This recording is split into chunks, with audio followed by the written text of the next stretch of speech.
YouTube, how we doing, family? It's your boy, Yo, and this is another episode of Yo Hoops. I go through every NBA game every day. Today's Tuesday, December 9th, and we have another edition of the NBA Cup. 2 games in the quarterfinals. I'm going to walk you through my thoughts, let you know what sides I like, and stick around, because I'll let you know my highlighted play of the day.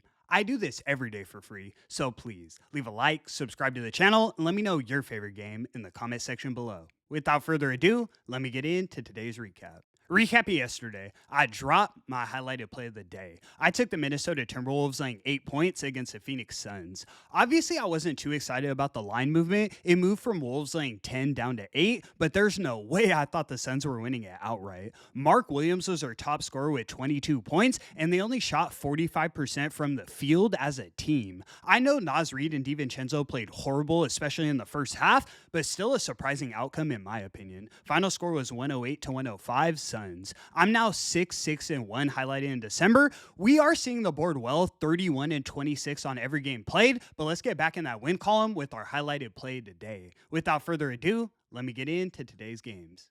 In our first matchup, we have the Miami Heat in Orlando taking on the Orlando Magic. This game's a pick'em. You can find -110 on either side, and the total is 235. Miami has a few guys listed as questionable, but it looks like everyone important will go, while the Magic have Franz Wagner ruled out with a sprained ankle. When I first looked at this game, I was leaning towards the Magic, but Franz being out is a huge problem. He's arguably their most consistent scorer, so without him, we're going to see a lot of empty possessions from Orlando. The Heat are in a similar category in my opinion, where we know they play their best basketball at home, so I don't expect a dominant offensive showing from them either. That being said, rather than taking a side, I'm looking at the total. Obviously, this is an NBA Cup game, so teams want to score as many points as possible, but that's why the total is set so high. I expect the Magic to be locked in, especially on defense, like we've seen in Orlando all season, and without Franz Wagner, they aren't scoring 125 points. I'm taking the Heat and Magic under 235 as my first selection of the evening.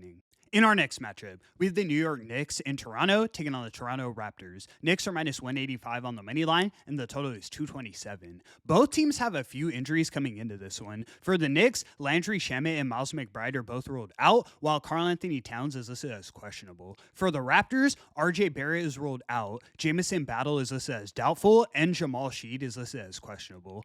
Obviously, I could just tell you guys to take the Knicks and call it a day, but I think this one's a little deeper than that. The Knicks have been one of the best teams in the league covering spreads, but that's almost exclusively been at home. On the road, they're just 2-7 ATS, bottom 5 in the league.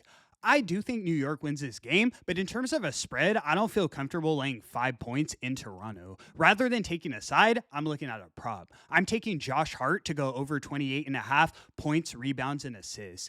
In general, he's been going over this line, cashed in 7 of their last 10, but when Karl-Anthony Towns doesn't play, he soars over. If you think about the fact that Cat's playing through a strained calf and Mitchell Robinson is basically unplayable due to the free throw situation, Josh Hart's one of their best rebounding threats. He's always looking to distribute, and when you play that many minutes, you're going to stumble across 14 points. I see him finishing with something like 14, 12, and 6, but don't be surprised at all when he goes for the triple-double. I'm going to lock it in as my highlighted selection of the evening.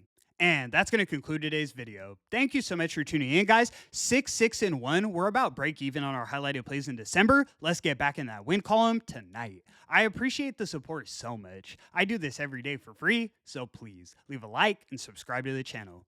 It's your boy, Yo. And until the next one, I'm going to catch y'all. Peace.